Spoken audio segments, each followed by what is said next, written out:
Just 165 miles from San Francisco lies one of America's greatest treasures. Yosemite National Park sits on the western slopes of California's Sierra Nevada mountains. It also occupies a special place in the nation's soul.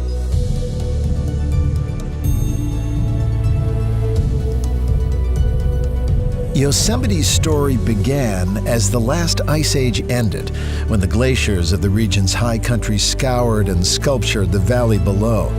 Managed by the National Park Service and covering almost 1,200 square miles, Yosemite takes in 5 vegetation zones, from oak and chaparral woodlands to sparse alpine high country.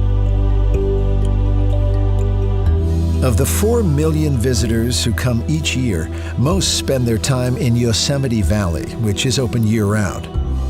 At only 8 miles long and 1 mile wide, this valley packs in more jaw-dropping scenery than just about any other place on Earth.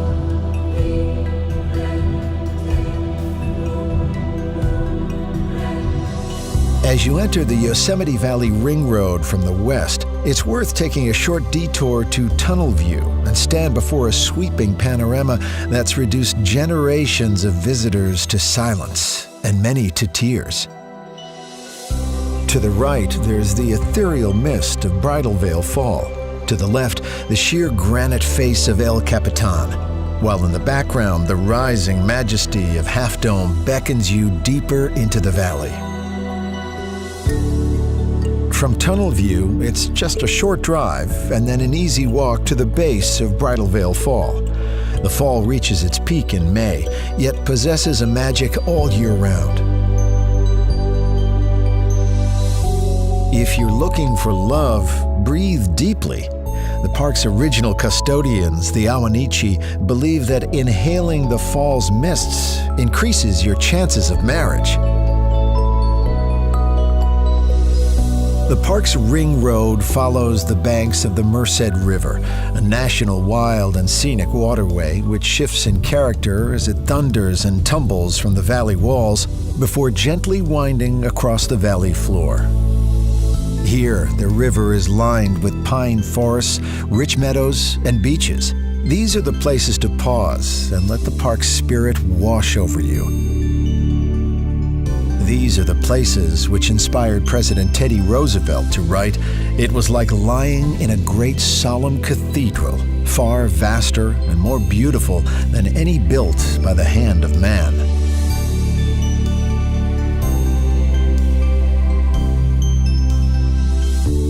The Yosemite Valley Ring Road is dotted with trailheads that lead off into 800 miles of hiking trails. First cut almost 150 years ago, the 4-mile trail climbs the valley's southern wall to 2 of the park's greatest outlooks. At Glacier Point, gaze down into the entire valley and away into the distant high country.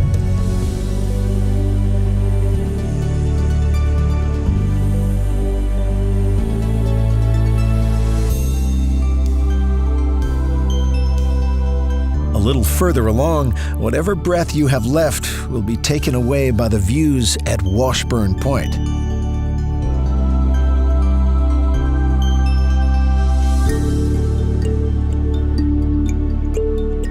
If you're pressed for time, you can also access these outlooks by car or tour bus via Glacier Point Road, which is open between May and November. Further along the Ring Road is the trailhead for another of Yosemite's signature hikes, the Mist Trail. This 5-hour hike is for moderate to experienced hikers, but repays every step with even more stunning vistas and the spectacle of Vernal and Nevada Falls.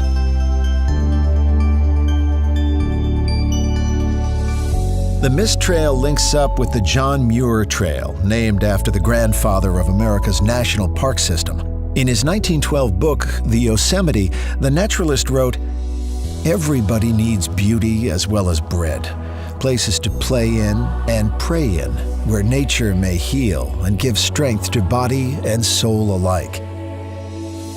It was writings like this which helped seed Yosemite into the consciousness of a nation and led to its designation as one of America's first national parks. After crossing the river at the valley's eastern end, the ring road turns west toward Yosemite Village. At the museum, explore the culture of the valley's first peoples. Then, at the visitor center, learn about the miners, ranchers, artists, and entrepreneurs who followed.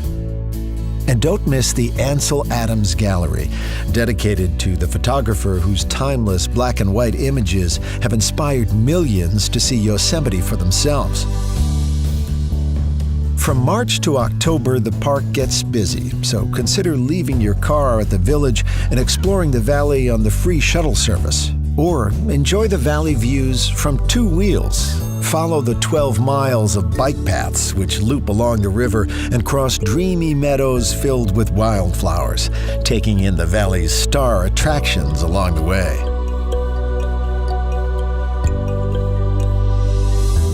For thousands of years, the Awanichi had villages throughout this fertile valley floor, but it was here at the base of Yosemite Falls where their great chief resided. The falls flow in 3 sections, which you can see in their entirety from vantage points all over the park. But nothing compares to taking the 1-hour hike to feel the full force of lower falls, or spending the day climbing all the way to the upper falls.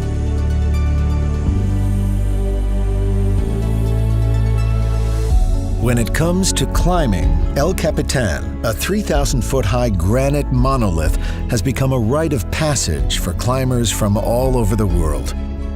The first ascent, in 1958, took 47 days.